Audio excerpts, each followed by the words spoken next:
Ladies and gentlemen, welcome back to the analysis of YOLENO TV. I hope you're well from wherever you're watching this channel. Now, let's start officially by acknowledging that the courts are now doing something that Kenyans have always wished for. Around the debt. They have 44 days today. It was 45 yesterday, 44 today. If they fail to comply, we will be holding somebody in contempt of court and let them defy court again. We will take the Masangeli way.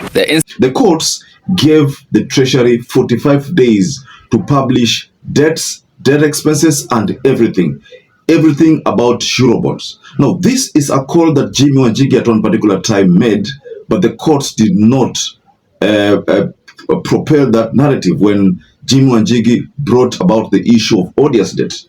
So in this analysis, ladies and gentlemen, I want us to go extensively into this statement that the courts have unveiled. And I will take you through a tweet that Jimmy Wanjigi has shared. But before we get there, please, ladies and gentlemen, I'd like to first of all thank you so much for supporting this channel. Please like this video and also don't forget to subscribe if you are not subscribed to this channel. Thanks again for that support. The court gave CS MBADI 45 days. The Treasury is supposed to publish these details of the debt within 45 days, upon which the courts are going to term everything unconstitutional, meaning the debts which the country was subjected to, those ones will be solely responsible for those people who took those debts. So before we get further on this analysis, allow me to take you through this tweet from Jimmy Wanjigi, because we all know what Jimmy Wanjigi used to say, how Jimmy Wanjigi got into problem with this government. It was all because of remarks regarding ODIOUS debt. And I'm going to take you through that video for those of you who did not watch what Jimmy Wanjigi said previously. So let's dive into this tweet, ladies and gentlemen. So Wanjigi says, "Good morning. In a landmark ruling, the High Court in Petition 179 of 2022, KHRC and Wanjiru Gikonyo Tisa has declared that the state violated the Constitution by failing to disclose critical information on debts and borrowing. The court has now ordered the state to provide within 45 days, 1.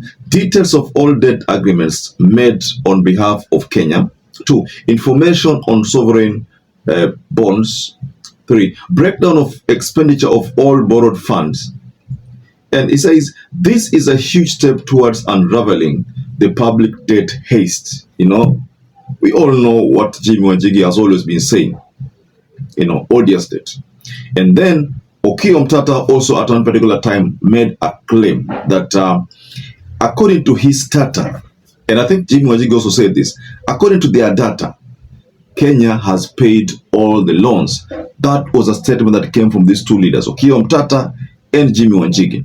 Malaysia had the MDGB scandal.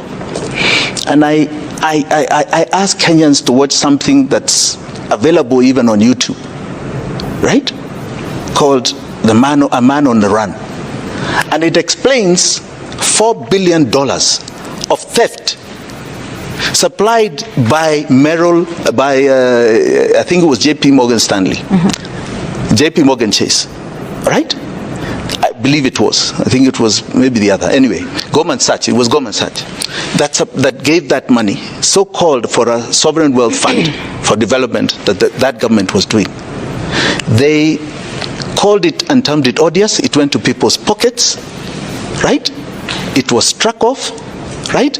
And even the former prime minister is serving a 12-year sentence because of it.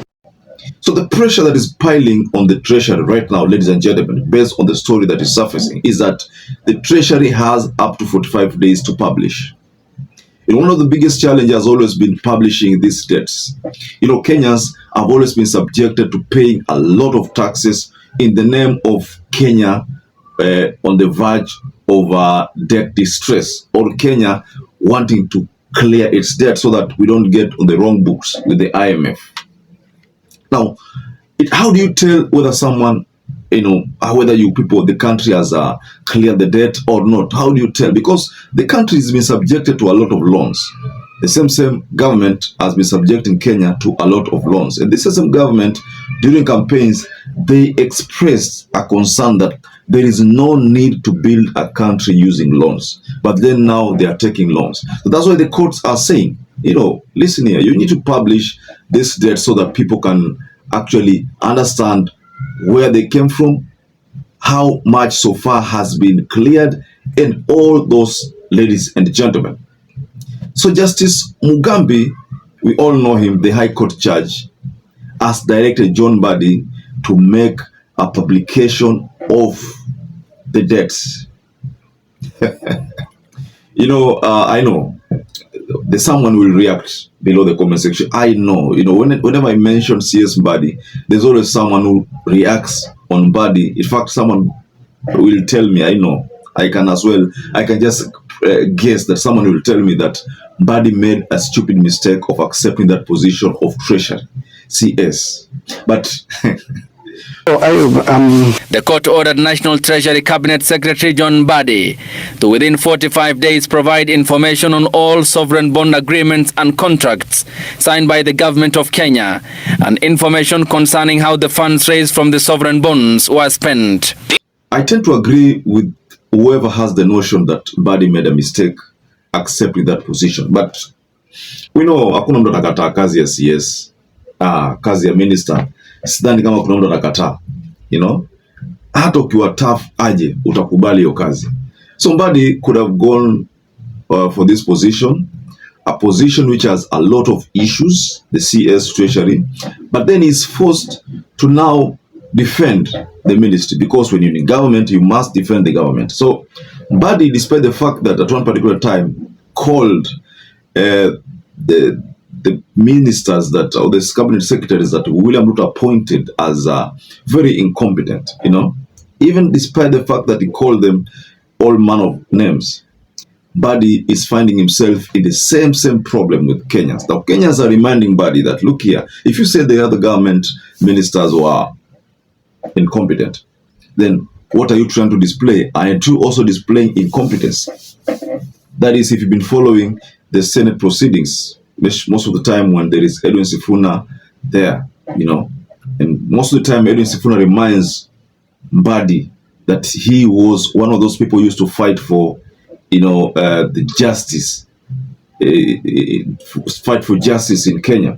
Now, how quickly he has forgotten that is the cause of ODM shocks him. That is, shocks Edwin Sifuna. So it's just a matter of time before you find out whether the Treasury will publish. If I may take you back to the days of campaign UDA and Kipchumba Murkomen and Musalia Mudavadi and President William Ruto back then as a deputy president and some other leaders, they made public, even Linear, they said the moment they take over the government, they are going to publish SGR, the contracts. So the big question is, how many of you have seen the contract of SGR? They also say that the moment they take over the government, they are going to publish all the debts. In fact, stop debts. Stop this issue of loans. Another question to you, ladies and gentlemen, how many of you have seen that move, the move of stopping loans? Of course, in fact, these days, every month you see there's a loan somewhere, loan here, loan there. The country is getting loans from each and every quarter or each and every corner. These are the things that every day when you try to read things about the government, you will always stumble upon a loan that has been taken somewhere.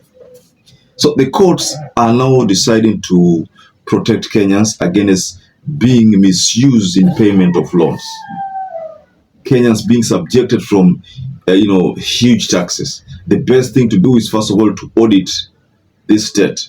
But we all know that William Ruto at one particular time established a team to audit debt portfolio. What has it that debt ceiling in 2013 was at 1.9 trillion. Now I understand it's at 11 trillion, despite the fact that there is a debt ceiling. I mean, a limit with which you can take any loan. So that mark was surpassed a long time ago, and in fact, the debts, the loans are always still being taken. So, what the courts want it's justifiable. I think the courts want something published which is good for Kenyans. Kenyans must get this information, and that is why CS Badi akona kazi ngumu sana. So, ladies and gentlemen, just offer a reaction below the comment section. So perhaps if you watch this video and you're not subscribed, take 1 second and subscribe, like this video. Until you catch up again, stay safe and stay blessed.